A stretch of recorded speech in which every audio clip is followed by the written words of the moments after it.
Imagina darte cuenta de que el asesino del que habla la policía es tu propio padre.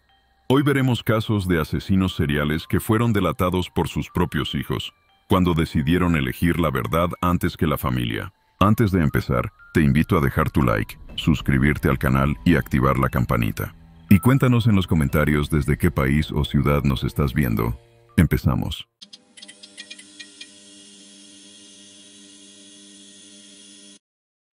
Una noche, una mujer marca a la policía convencida de que el asesino que buscan está durmiendo en la habitación de al lado. La mujer se llama April Balacio. El asesino es su padre, Edward Wayne Edwards.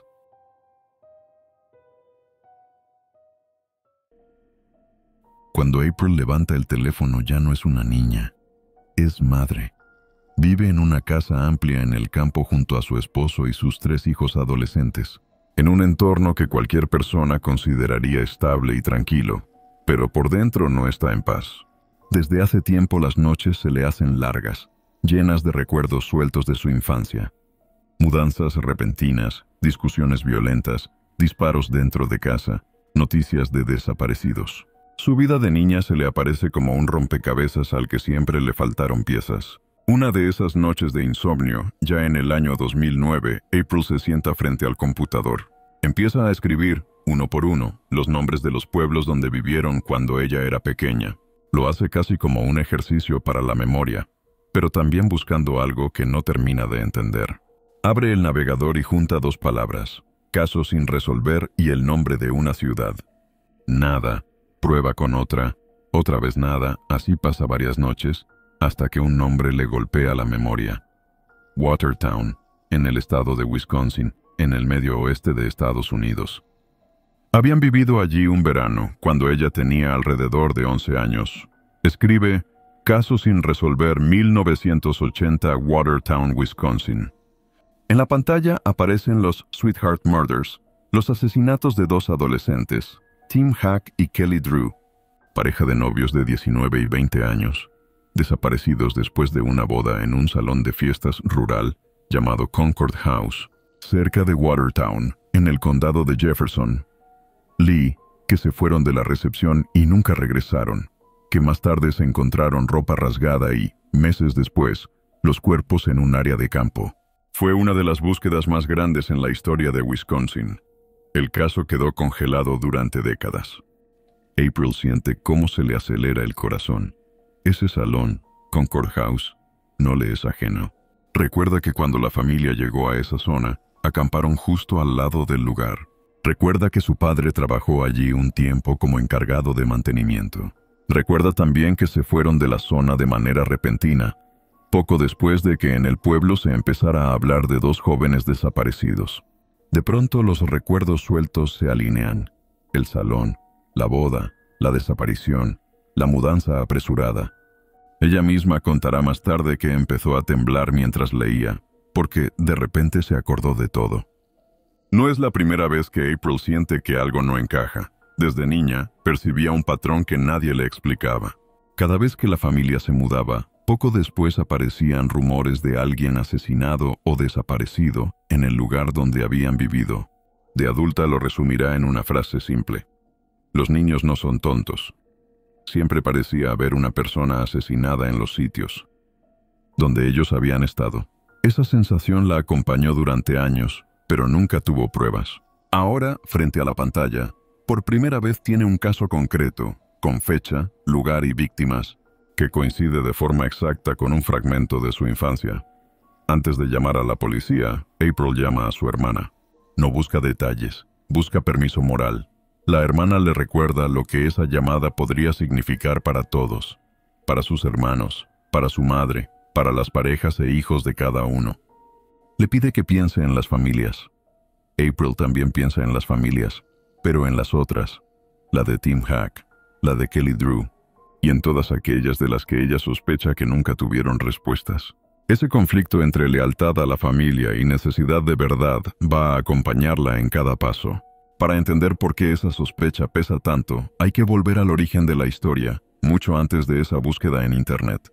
Edward Wayne Edwards nació en la ciudad de Akron, en el estado de Ohio, en Estados Unidos, en el año 1933. Él mismo relató en su autobiografía que creció en un orfanato y que sufrió abusos físicos y emocionales por parte de las monjas que lo cuidaban. Desde joven tuvo problemas con la ley y pasó por centros de detención juvenil. Siendo todavía un hombre joven, se le permitió salir de un centro juvenil para unirse a los Marines de Estados Unidos, pero desertó y fue dado de baja de manera deshonrosa.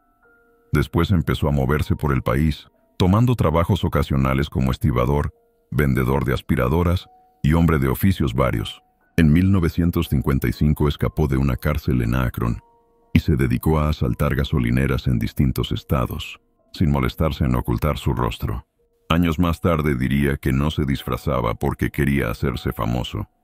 Ese comportamiento lo llevó a la lista de los 10 más buscados del FBI en 1961, tras otra fuga de una cárcel en la ciudad de Portland, en el estado de Oregón. Fue capturado en el año 1962 y enviado a la Penitenciaría Federal de Leavenworth. Allí empezó a construir la imagen que luego mostraría al mundo. Tras obtener la libertad condicional en 1967, Edwards se presentó como un hombre rehabilitado. Se casó, se convirtió en conferencista motivacional, hablaba ante iglesias, escuelas y grupos cívicos sobre cómo dejar atrás la delincuencia. Publicó un libro, The Metamorphosis of a Criminal, The True Life Story of Ed Edwards, donde contaba su supuesta transformación. Incluso apareció en programas de televisión como To Tell the Truth y What's My Line, en los que el público trataba de adivinar quién era el excriminal arrepentido. Para cualquiera que lo viera en esos espacios, era un ejemplo de segundas oportunidades. Pero en casa la historia era muy diferente. La infancia de April y sus hermanos estuvo marcada por mudanzas constantes, muchas veces sin aviso, a veces en plena noche.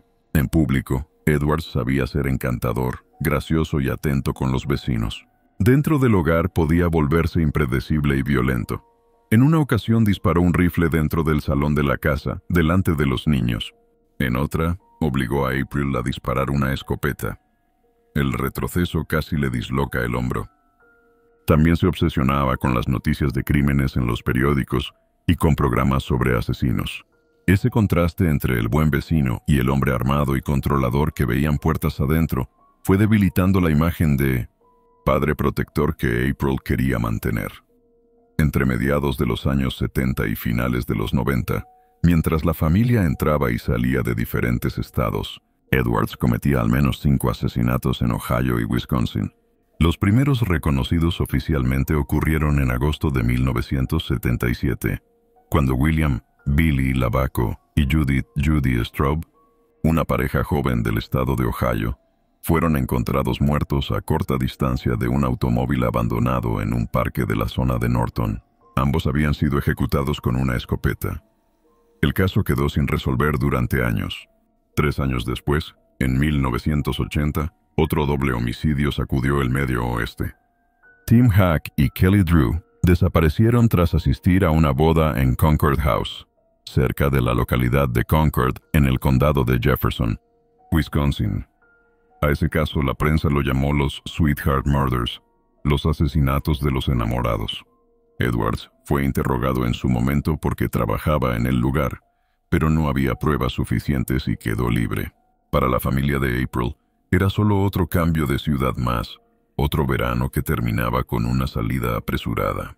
Para la policía, fue una investigación enorme que, aún así, quedó abierta. Durante décadas, esos crímenes quedaron como heridas abiertas para las familias de las víctimas. Mientras tanto, Edwards seguía moviéndose de estado en estado, usando nombres falsos, presentándose en algunos sitios como hombre reformado, en otros como simple trabajador manual. Según la propia April, entre 1974 y 2009, cuando no estaba preso, su padre vivió en más de una docena de estados diferentes. Era una vida nómada que la familia, y sobre todo los niños, no alcanzaban a cuestionar del todo. El caso de los Sweetheart Murders llevaba casi 3 décadas congelado cuando April se decide a llamar. A mediados de la década de 2000, la oficina del sheriff del condado de Jefferson había reabierto el expediente gracias a un avance técnico. En la ropa de Kelly Drew se aisló semen que permitió obtener un perfil genético. El laboratorio estatal creó una muestra de referencia y la policía difundió reportajes en televisión y una línea especial para recibir pistas sobre el doble homicidio. Esa noche, después de leer los artículos sobre el caso en Internet y reconocer el salón Concord House, April marca el número que aparece como contacto. Al otro lado atiende un detective que conoce el expediente desde hace años, Chad García, de la oficina del sheriff del condado de Jefferson. Ella le dice que cree tener un posible sospechoso para los asesinatos de Tim Hack y Kelly Drew, y que ese sospechoso es su propio padre. Le cuenta que la familia vivió junto al salón, que Edwards trabajó allí el mismo verano en que la pareja desapareció y que poco tiempo después se mudaron de forma abrupta a otro estado. También menciona el patrón que recuerda desde niña, cambios de ciudad que iban seguidos por noticias de personas desaparecidas o asesinadas. García no corta la conversación. Según él mismo explicaría más tarde, hablan cerca de 1 hora. April se identifica con su apellido de casada y le da nombre completo de su padre, edad aproximada, antiguos domicilios y, sobre todo, un dato que llama la atención del detective. Le cuenta que Edwards escribió un libro autobiográfico, The Metamorphosis of a Criminal, The True Life Story of Ed Edwards. Para el investigador, ese detalle es útil porque puede ofrecer pistas concretas sobre lugares, fechas y contactos del pasado de Edwards. Al colgar, April entra en una fase de duda intensa. Lo ha contado en entrevistas. Se preguntaba si había mandado al detective tras una pista equivocada, si estaba exagerando, si era una mala hija por haber sospechado así de su propio padre. El conflicto era doble. Por un lado, el miedo a destruir la vida de su madre y de sus hermanos. Por otro, el peso de las familias que llevaban décadas sin respuestas. Ese choque interno entre lealtad y justicia la acompañará durante todo el proceso. Mientras tanto, Chad García empieza a mover piezas. Pide el libro de Edwards por internet, revisa su historial criminal y vuelve a leer el expediente de los Sweetheart Murders, con este nuevo nombre en mente. Encuentra que Edwards ya había sido mencionado en los papeles. En 1980 fue interrogado porque trabajaba en Concord House, pero entonces no había pruebas físicas que lo vincularan directamente con la escena del crimen, y el caso siguió sin resolver. Ahora, con un perfil de ADN ya obtenido en laboratorio y una hija que lo señala, el cuadro cambia de forma importante. El detective viaja primero a Ohio para entrevistar personalmente a April. Necesita confirmar que sus recuerdos encajan con las fechas y los datos que constan en los informes oficiales. Ella detalla mudanzas, trabajos de su padre, episodios de violencia en casa y su fijación con aquel caso concreto de Wisconsin. Después, García se traslada al estado de Kentucky, donde Edwards vive en ese momento junto a su esposa, Kay, en una casa móvil en las afueras de la ciudad de Louisville. Con toda esa información, García redacta y obtiene una orden judicial para tomar una muestra de ADN de Edwards. La petición se apoya, entre otras cosas, en el propio libro del asesino, donde él mismo describe parte de su trayectoria delictiva y de su vida itinerante. Esa autobiografía, que durante años Edwards repartió como prueba de su supuesta rehabilitación, ahora se le vuelve en contra como insumo para un documento legal que autoriza a comparar su perfil genético con el rastro hallado en la ropa de Kelly Drew. El siguiente paso ocurre en el laboratorio. La muestra tomada a Edwards se compara con el ADN preservado desde 1980. El resultado es claro. Hay coincidencia entre el perfil de Edwards y el semen encontrado en el pantalón de Kelly. Esa confirmación de laboratorio convierte las sospechas de April en evidencia concreta. Para el equipo del condado de Jefferson, el dominó clave que necesitaban para encadenar todas las pistas cae finalmente en su sitio. A finales de julio de ese año, agentes de Louisville y de Wisconsin se presentan en el hogar de Edwards en Kentucky. Lo arrestan en su casa móvil, en una zona tranquila, después de décadas de aparentar ser un vecino amable y un hombre mayor sin mayores problemas. Los medios locales recogen el desconcierto de quienes lo conocían solo como el jubilado simpático que bromeaba con todos y ayudaba en pequeñas tareas. En cuestión de horas, su nombre pasa de las charlas de barrio a los titulares como sospechoso de un doble homicidio, cometido casi 30 años antes.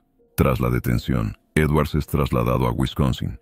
Allí, el detective García lo interroga durante varias horas.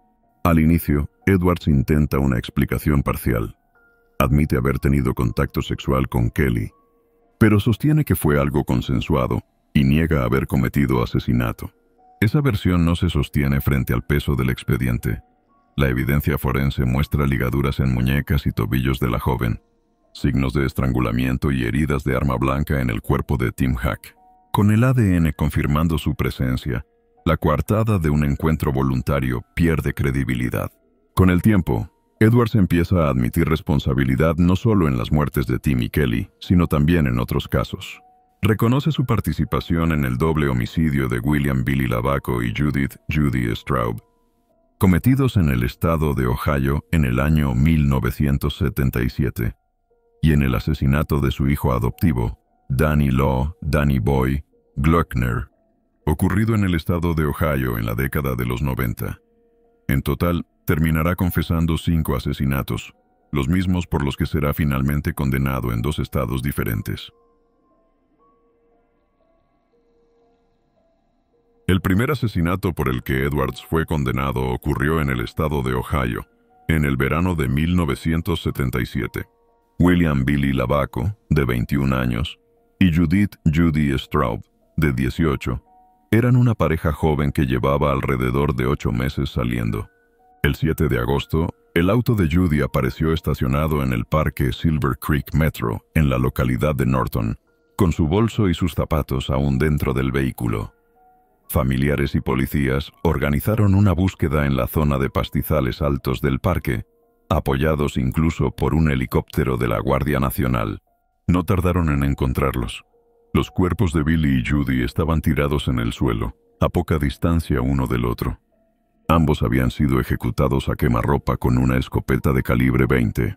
No había un robo claro, ni un móvil evidente. El caso quedó abierto durante décadas. Solo las familias sabían lo que significaba no tener un culpable, ni un porqué. En aquel momento, Edwards ya tenía un pasado de fugas, robos a gasolineras y años de cárcel. Pero aún no estaba vinculado formalmente a ese doble asesinato. La conexión llegaría recién mucho después, cuando él ya estuviera detenido por otro caso y empezara a admitir otros homicidios. Para la mamá de Billy y el papá de Judy, la verdad llegó tarde. Murieron antes de saber quién había matado a sus hijos. Esa fue una de las partes más duras del comunicado que dio la fiscal del condado de Summit cuando Edwards finalmente se declaró culpable. El segundo doble homicidio confirmado ocurrió en el estado de Wisconsin, en agosto de 1980. Y es el caso que April encontró aquella noche frente a la computadora. Timothy Tim Hack y Kelly Drew, ambos de 19 años, eran novios desde el colegio.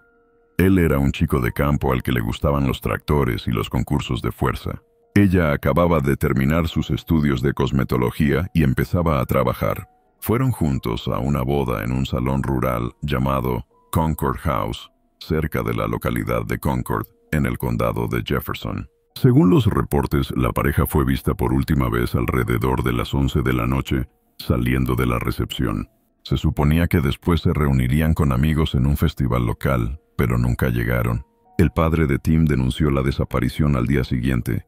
Al revisar el estacionamiento de Concord House, encontraron el auto de Tim cerrado con llave. Dentro estaban su billetera, un cheque, su chaqueta y el dinero en efectivo, todo intacto. No parecía un caso de fuga voluntaria. Días más tarde, la investigación descubrió prendas de Kelly, pantalón, ropa interior y sostén, destrozadas al costado de una carretera rural, a varios kilómetros del salón de bodas. El hallazgo apuntaba a un ataque violento y a una posible agresión sexual. Sin embargo, los cuerpos no aparecieron de inmediato. Recién en octubre, 2 cazadores de ardillas encontraron restos humanos en el borde de un campo de maíz, a varios kilómetros de Concord House. Era el cuerpo de Kelly.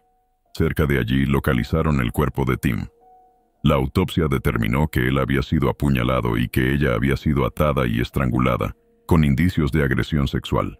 La prensa bautizó el caso como los Sweetheart Murders, Los asesinatos de los enamorados.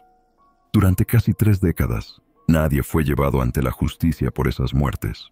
En esa misma época, Edwards trabajaba en Concord House y su familia vivía en un terreno cercano, en tiendas y luego en una casa rodante. Aprendió a moverse por el lugar, conocía los caminos, los estacionamientos, los horarios y las rutinas.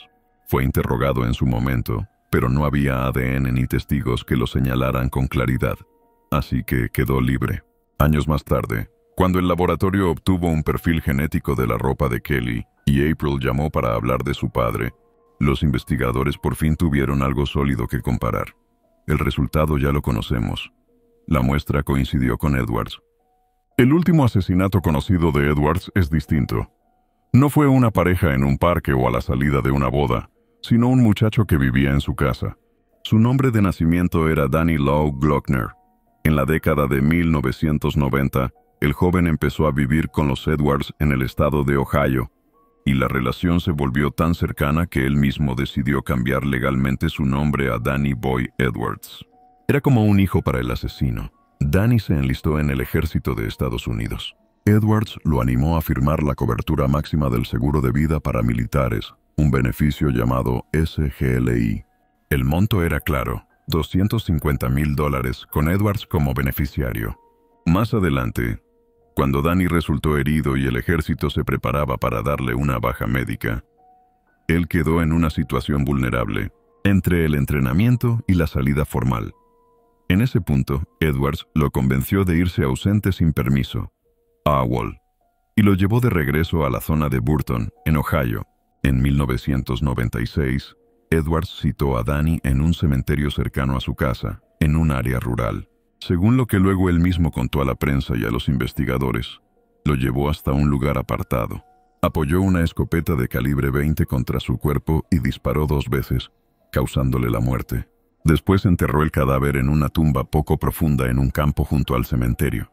Años más tarde, en 1997, unos cazadores encontraron los restos. La investigación determinó que se trataba de Danny Boy y se confirmó que había sido un homicidio. Durante mucho tiempo, Edwards se mostró devastado en público por la muerte de su hijo y decía estar obsesionado con encontrar al responsable. Más tarde se sabría que todo formaba parte de un fraude cuidadosamente armado. El objetivo era cobrar el seguro de vida de $250,000. Cuando años después comprendió que en Wisconsin no podían condenarlo a muerte, fue él mismo quien escribió a las autoridades de Ohio para ofrecer una confesión completa del asesinato de Danny, sabiendo que allí sí existía la pena capital. En el año 2010, Edwards se declara culpable de los asesinatos de Billy Lavaco y Judy Straub en Ohio, y de los Sweetheart Murders, de Tim Hack y Kelly Drew en Wisconsin. Recibe cadenas perpetuas en ambos casos y evita ir a juicio, lo que le ahorra a las familias un proceso largo, pero también deja muchas preguntas sin respuesta sobre detalles de los crímenes. Un año más tarde, en el estado de Ohio, es condenado a muerte por el asesinato de su hijo adoptivo, Danny, a quien había convertido en beneficiario de un seguro de vida antes de matarlo. Edwards no llegará a la ejecución. Muere en prisión, en el estado de Ohio, en el año 2011, por causas naturales, poco tiempo después de recibir la sentencia de muerte. Para el sistema de justicia, el caso se cierra con un asesino serial confeso, condenado por 5 homicidios y fallecido bajo custodia. Para April, en cambio, el final es más complejo. No hay un solo día en el que no convivan el recuerdo del padre que la cuidaba cuando era niña y la certeza del asesino al que ayudó a encarcelar. En los años posteriores, April elige contar su historia en profundidad. Participa en el podcast The Clearing, colabora en documentales y finalmente escribe su libro de memorias. En entrevistas recientes insiste en que no se considera una heroína ni una víctima, sino una sobreviviente. Vive en el estado de Florida, en un entorno tranquilo, y dice que su objetivo no es el protagonismo, sino aportar información que pueda ayudar a resolver otros casos que quizá también estén ligados a Edward Wayne Edwards. Mientras tanto, el detective Chad García ha dicho públicamente que está bastante seguro de que Edwards cometió más homicidios de los que se pudieron probar, y que la lista de posibles víctimas es más larga que la de los 5 asesinatos por los que fue condenado. Incluso así, sin la llamada de su hija, ni siquiera esos 5 crímenes habrían llegado a sentencia. La pieza que cambió todo no fue un nuevo testigo anónimo ni un avance tecnológico aislado, sino una mujer que decidió enfrentar los recuerdos de su propia infancia y decir en voz alta lo que temía desde hacía años.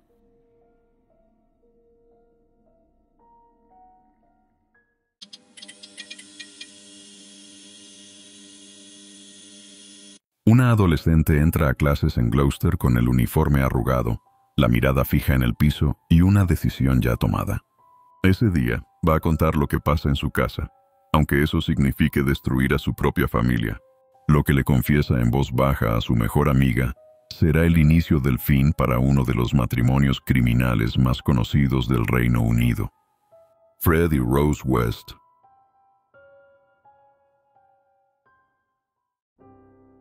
Fred West nació el 29 de septiembre de 1941 en Marshmarkle, un pequeño pueblo rural en Herefordshire, en el oeste de Inglaterra.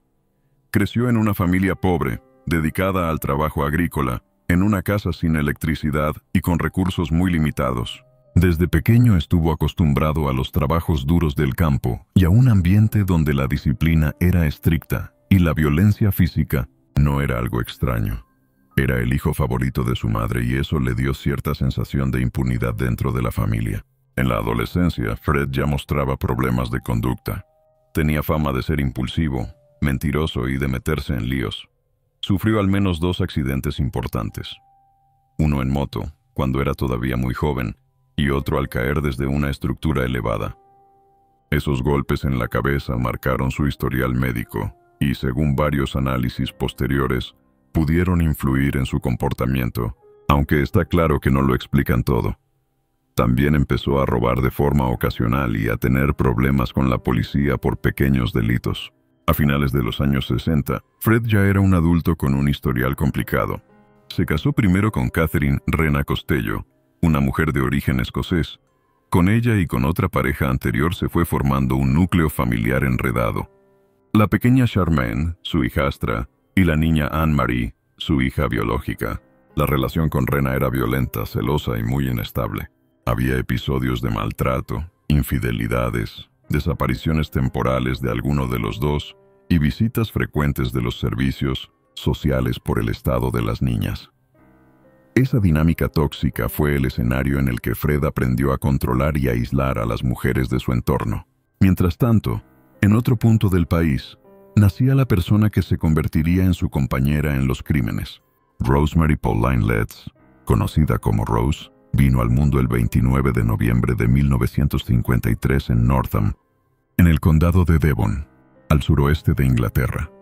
Era la quinta de 7 hijos en una familia con graves problemas económicos y emocionales. Su madre sufría depresión severa y fue sometida a tratamientos de electroshock incluso durante el embarazo. Su padre, con un diagnóstico de esquizofrenia paranoide, era extremadamente violento y controlador dentro de la casa. La infancia y adolescencia de Rose se desarrollaron en un ambiente de gritos, amenazas y miedo constante. Le iba mal en la escuela, se distraía con facilidad y se refugiaba en fantasías para escapar de la realidad que vivía en casa. Cuando sus padres se separaron, pasó un tiempo con su madre y luego se mudó con su padre a Bishop's Cleeve, cerca de Cheltenham, una ciudad del suroeste de Inglaterra. Allí, el control de su padre se hizo todavía más intenso.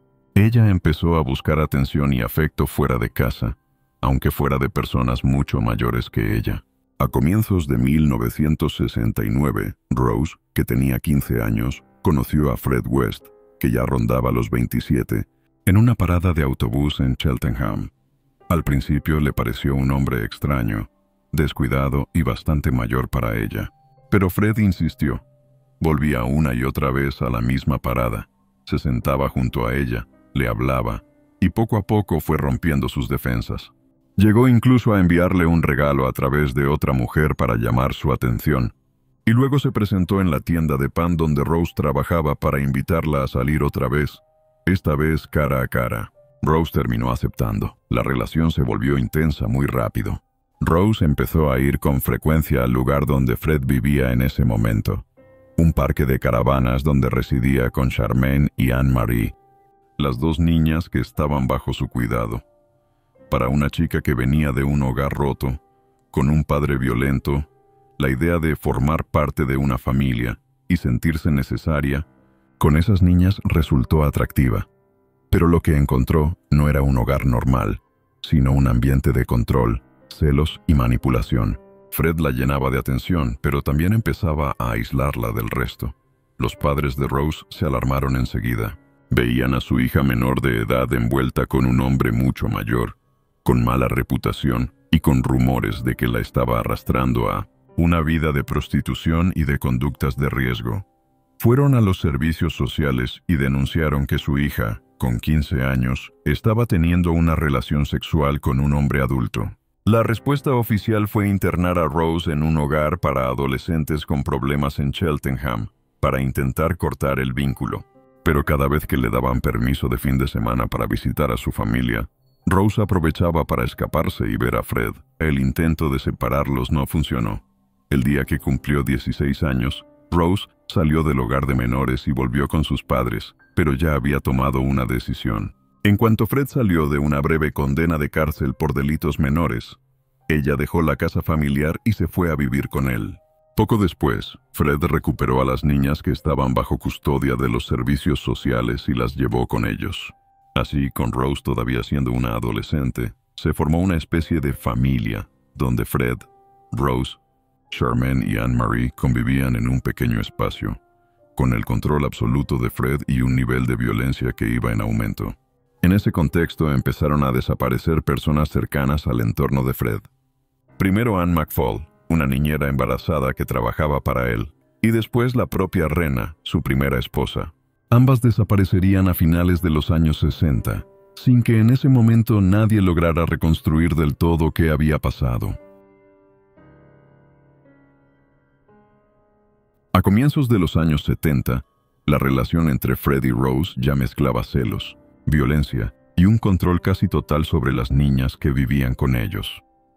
Fred alternaba trabajos manuales mal pagados con pequeños robos, y Rose empezó a asumir un papel central en la casa, cuidando de Charmaine, la hijastra, y de Anne-Marie, la hija biológica de Fred.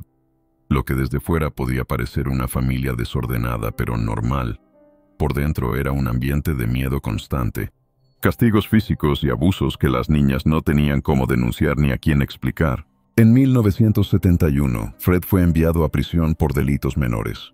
Durante ese tiempo, Rose se quedó sola con las niñas en un pequeño piso de Gloucester, en el suroeste de Inglaterra. Fue en ese periodo cuando Charmaine, la hijastra mayor, desapareció. Años después, las investigaciones concluyeron que fue Rose quien la mató mientras Fred estaba encarcelado. El cuerpo de la niña terminó enterrado en el jardín de una vivienda anterior en Midland Road, y la familia de la pequeña no recibió explicaciones claras. A Rena, la madre de Charmaine, le dijeron versiones confusas, y poco tiempo después también ella desapareció para siempre. Décadas más tarde, sus restos aparecerían en una zona rural llamada Letterbox Field. El 29 de enero de 1972, Fred y Rose se casaron en una oficina del registro civil en Gloucester. No hubo invitados más allá de uno de los hermanos de Fred. Él se declaró soltero en la documentación a pesar de su matrimonio anterior, ocultando legalmente ese pasado. Para entonces, Rose ya estaba embarazada otra vez, y la pareja buscaba una casa más grande donde pudieran vivir, criar a sus hijos y, al mismo tiempo, ganar dinero alquilando habitaciones. Ese mismo año se mudaron a una vivienda de 3 plantas en el número 25 de Cromwell Street, en Gloucester. Era una casa adosada, antigua, situada en una zona de bajo costo donde muchos propietarios alquilaban cuartos a estudiantes y trabajadores temporales. Fred primero la rentó al ayuntamiento y más tarde la compró a un precio relativamente bajo.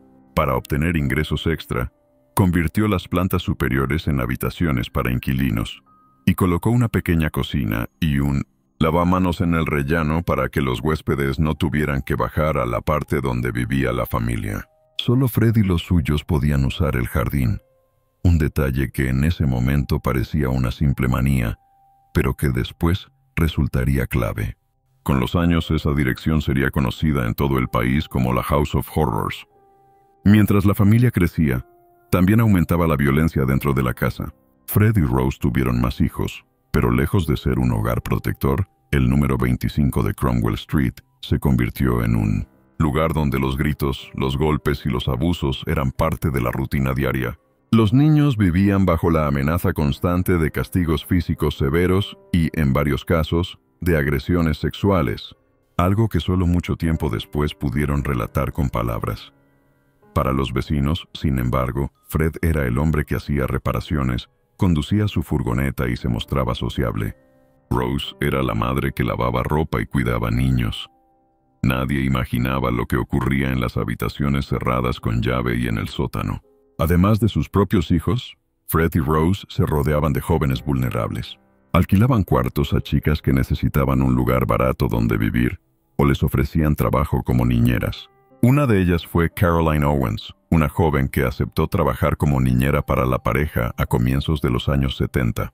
Al conocerlos pensó que era una familia ruidosa, pero normal.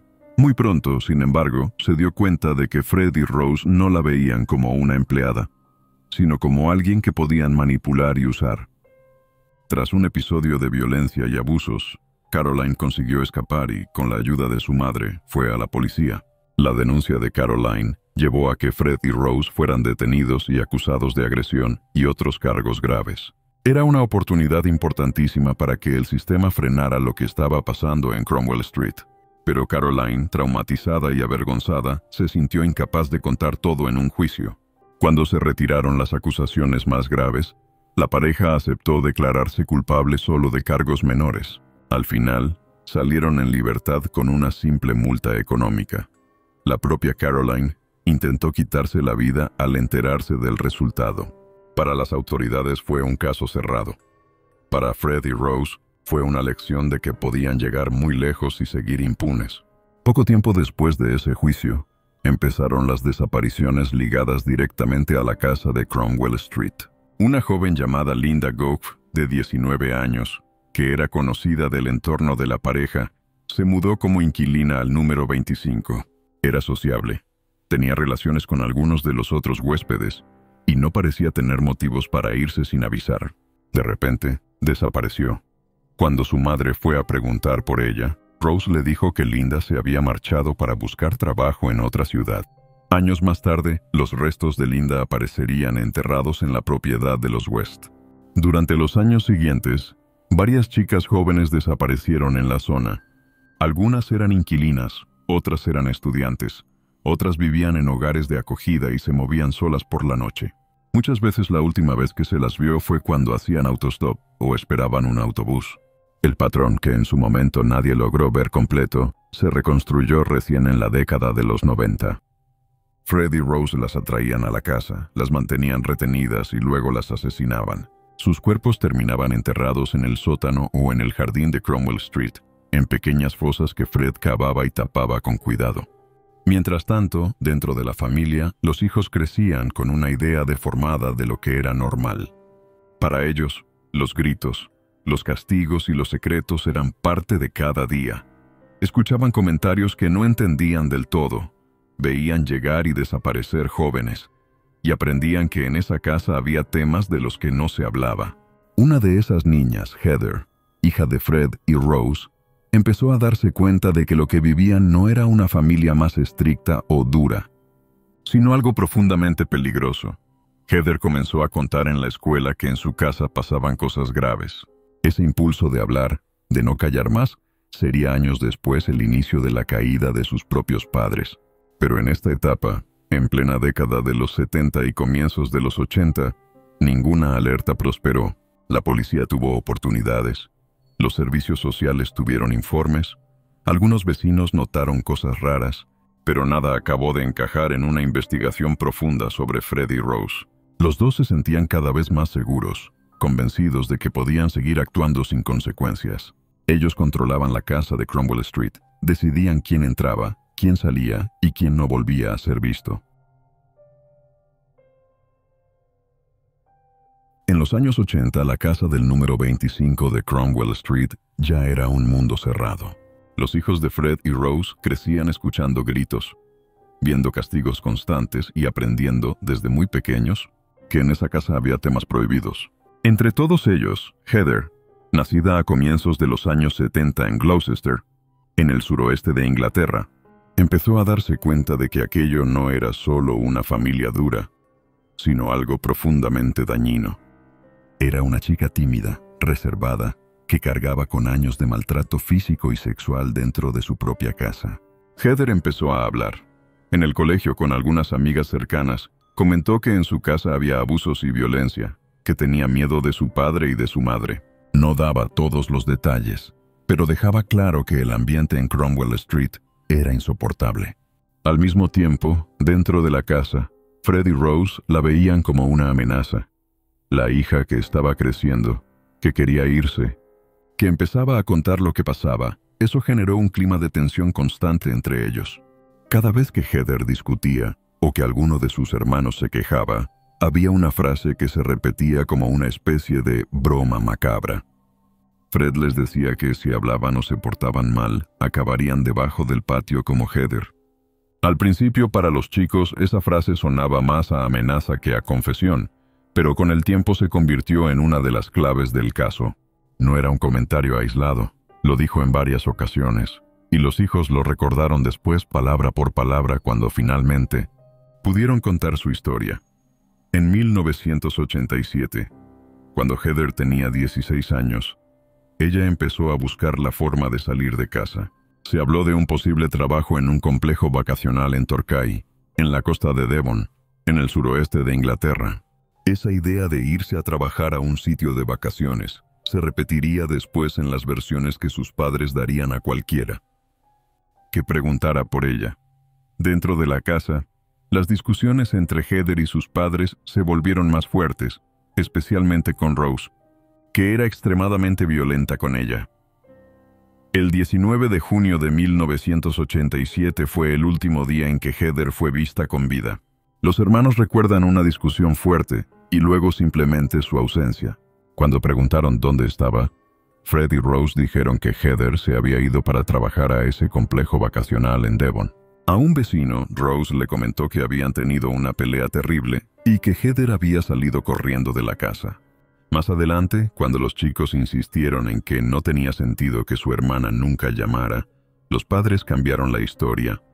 Dijeron que Heather se había escapado con una novia, y más tarde añadieron que estaba metida en problemas de fraude con tarjetas de crédito, por lo que no convenía llamar a la policía.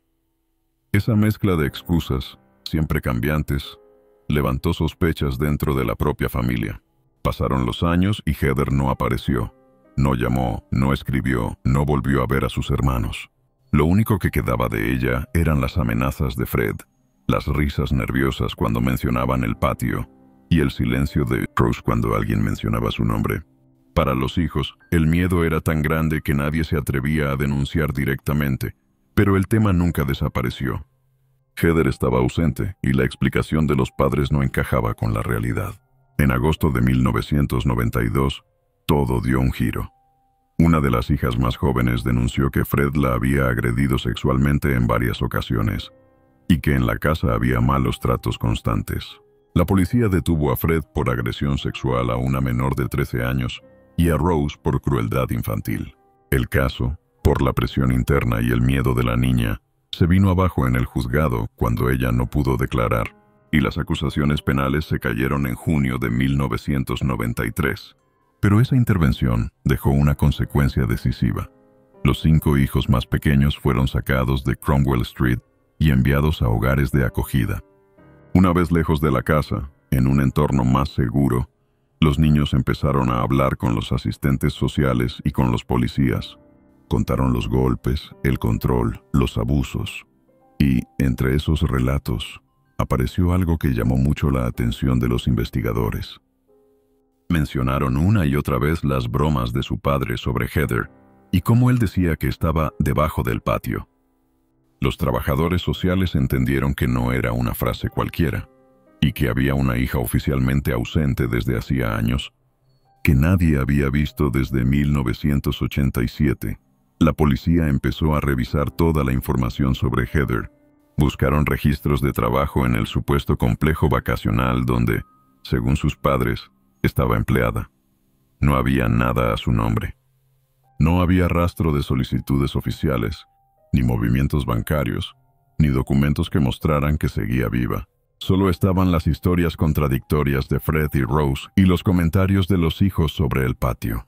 Con esos elementos, los investigadores concluyeron que ya no estaban ante una simple desaparición, sino ante una sospecha real de homicidio.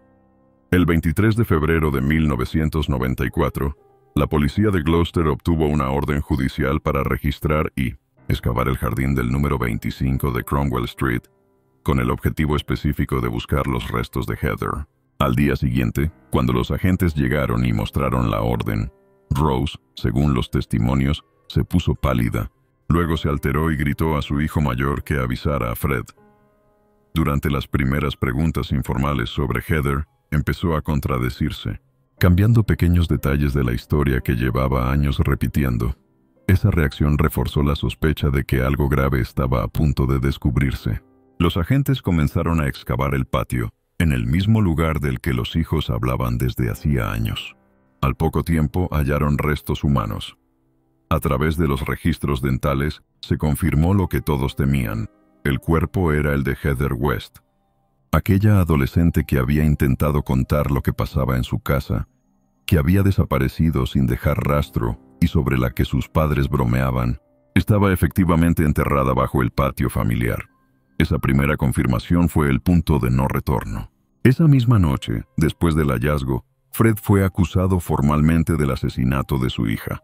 Durante los interrogatorios posteriores, cuando la policía le preguntó por qué habían encontrado otro hueso de un segundo cuerpo en el mismo lugar, él terminó admitiendo que había al menos 2 cuerpos más enterrados en el jardín.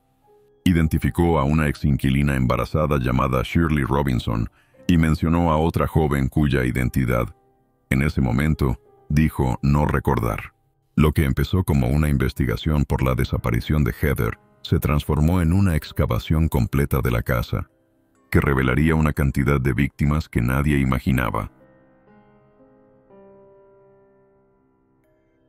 Durante los días siguientes, los especialistas ampliaron las excavaciones en el jardín.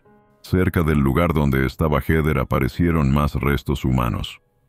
Fred, que estaba detenido, terminó admitiendo que allí también estaba enterrada Shirley Robinson, una inquilina joven y embarazada de él, y otra víctima cuya identidad en ese momento decía no recordar o no querer revelar. Eso confirmó que el patio no escondía un solo crimen aislado, sino un patrón repetido de desapariciones asociadas a la casa.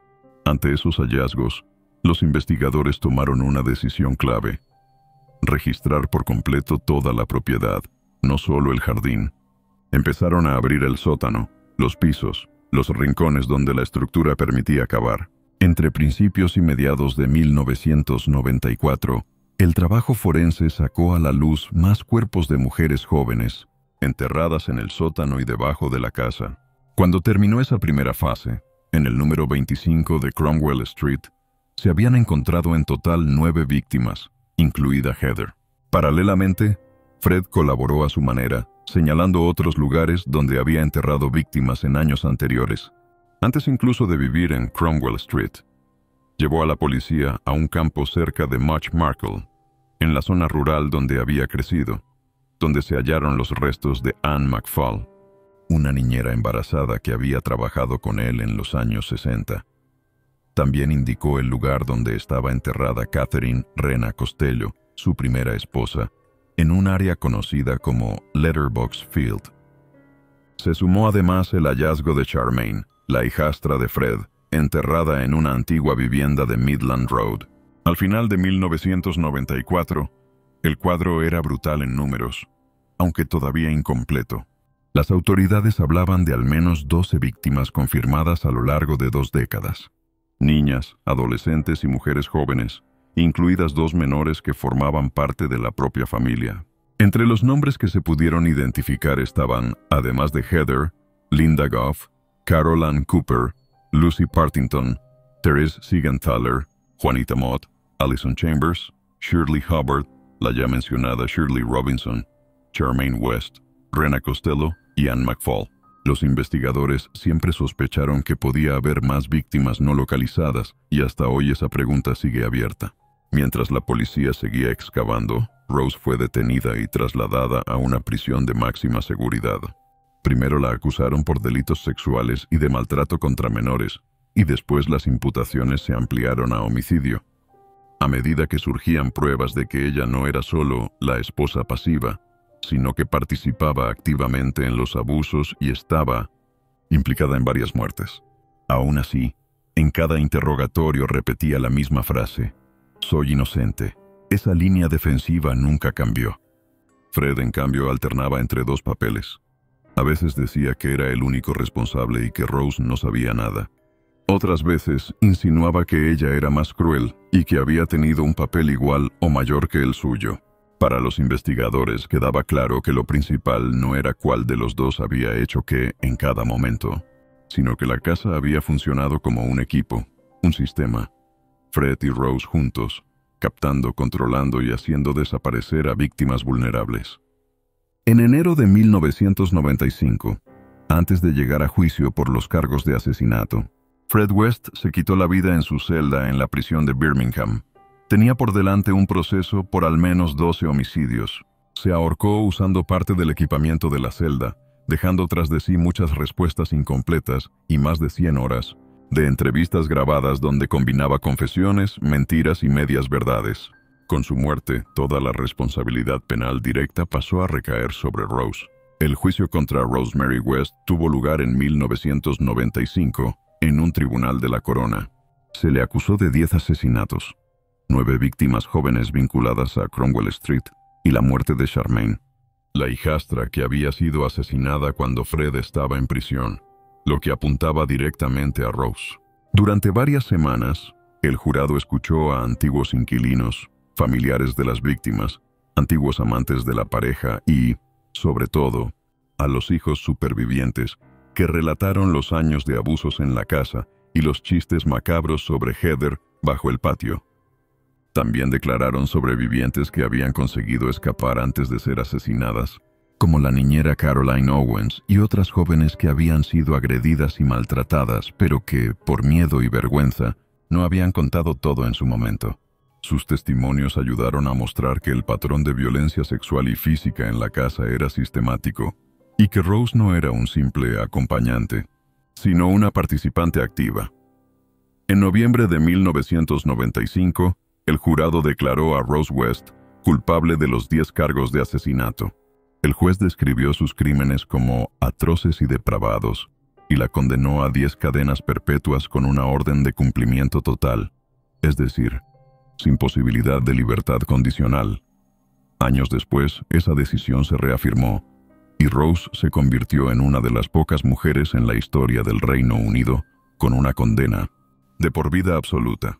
Hoy, ya con más de 70 años, sigue encarcelada en la prisión de New Hall, en West Yorkshire, donde vive bajo otro nombre y sin perspectivas de salir nunca. En cuanto a la casa, el número 25 de Cromwell Street nunca volvió a ser un hogar. Después de terminar las investigaciones, las autoridades decidieron demolerla por completo en 1996. No querían que se convirtiera en un lugar de peregrinación macabra ni en un símbolo del crimen. El terreno se transformó en un espacio abierto, un paso peatonal que hoy pasa por el punto donde alguna vez estuvo la House of Horrors, que marcó para siempre la memoria de Gloucester. Los hijos de los West tuvieron que reconstruir sus vidas con el peso de un apellido asociado al horror.